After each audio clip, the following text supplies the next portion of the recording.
Napakasarap ng munggo nito, guys. Tingnan nyo naman.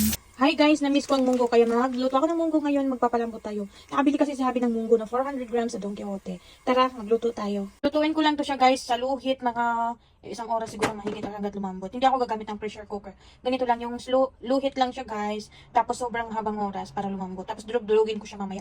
Gusto ko kasi yung durog na durog eh. Hi guys, nagpapalambot ako ng munggo beans. Tingnan mo, may kutsara pa. Diba? Ito pala yung mga sahog ko sa munggo ko guys. Seafood mix na mayroong clam, shrimp, at saka squid. Tapos mayroong sliced pork, tapos frozen shrimps, tapos peanuts, frozen tomatoes, galing sa tanim ko, garlic, onion. Ito na yung munggo natin guys. Malambot na siya. So ngayon, dahil malambot na siya, dudurugin natin guys. Ganito rin ba kayo magluto ng munggo guys? Ako dinudurog ko talaga. Kayo ba dinudurog nyo para maging malapot? Ako dinudurog ko siya guys. Lahat yan, dudurugin ko yan hanggang madurog ang lahat. Tapos, itabi ko muna kasi magluluto naman ako ng pangsahog mamaya. Dudurugin natin yan. Ang tagal ko magdurog nito guys, hanggang lumapot. Medyo malapot na siya. Pero kulang pa yan kasi meron pang buo-buo. Gusto ko kasi madurog lahat yan. Ayan guys, malapot na ang ating munggo. Yung hindi na siya bilog-bilog guys, mga balat na lang yung parang bilog dyan.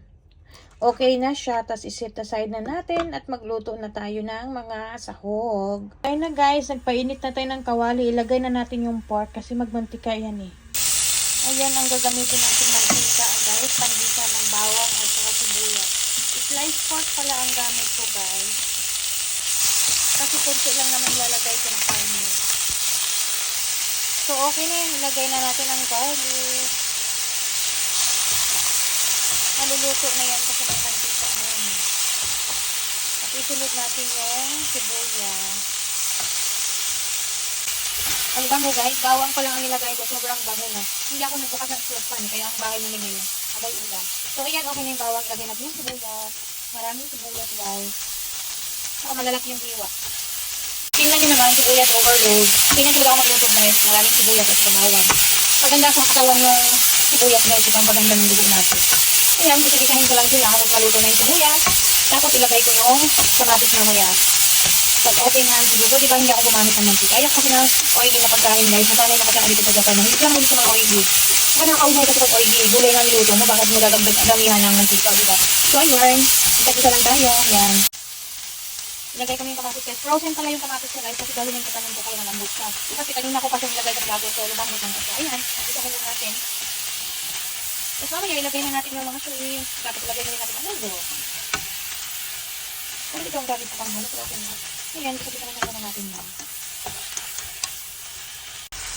Tapos maglalagay ako ng chicken stock powder guys. Ito tayo yung mga pampalasa ko guys. Hindi mawawala ito pag nagluluto ako. Ayan, haluin lang natin yan. Mamaya-maya konti. Lagay na natin ang ating munggo. Munggos in Bisaya. Kasi marami. Char. Munggos in Bisaya. Andito yung munggo natin. Oh. Ayan. So, okay na sila. So, ilagay na natin ang ating shrimp at saka mixy foods. Ayan. Frozen din yan, guys. Ay, diba? Ang daming sahog ng ating munggo. Ang daming sahog. Sarap yan, guys. May pork, may shrimp, may clams, may squid. Squid pala itong square. Squid yan. Ayan, guys. Tingnan nyo. Sahog overload ang ating munggo ngayon. So, ilagay na natin ang munggo, guys. Para ano siya.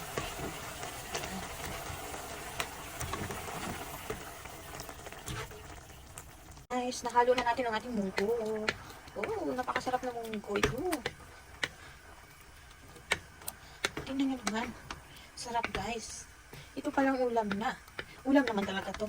Pero papakin ko lang to guys. Hindi na ako mag-rice. Kasi ang dami nito. Ang sarap po. Tapos lalagyan ko siya mamaya na yung parang chicharon guys. Pero hindi talaga siya chicharon. Kasi ano siya. Tofu ang gagamitin ko. Ang tawag dito guys is aborage. Yan talaga yung pamalit namin dito sa Japan ng ano. Ng chicharon. Pampalit sa chicharon guys is aborage. Ang sarap kasi nun guys. Pero bibili pa kasi ako. Kaya yan. Mamaya-maya. Pagdating ni Habi. Tapos lalagyan ko lang siya ng spinach. O ganito lang kasimple guys. Pero ang sarap. Ito pala ang itsura sa fried tofu guys. Ayan o. Malambot siya.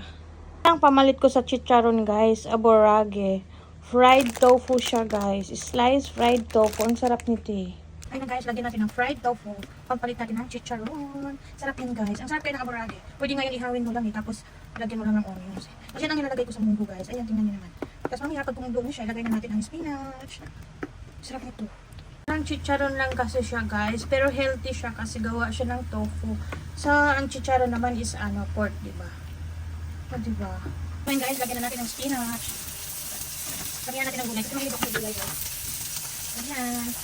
Maingay yung background kasi nagulong ko ako sa kabila nakamukat yung panang kitchen. Sarap, maraming gulay kasi maraming shrimp. May clams at saka squid pa. Saan kapag may pork. Diba?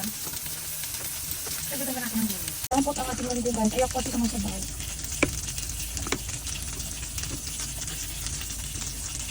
Ayaw ko yung ulam na lumulutang sa sabaw. Gusto ko malapot. So, yummy and healthy. Papakin ko lang naman hindi ko na kailangan mag-rice dito. Kaya hindi siya maraming sabaw guys. Kasi gusto ko siyang papakin lang. Pag may natira nito, try kong lagyan ng gata. Sa ngayon, hindi ko muna lagyan ng gata. So, kain na yan.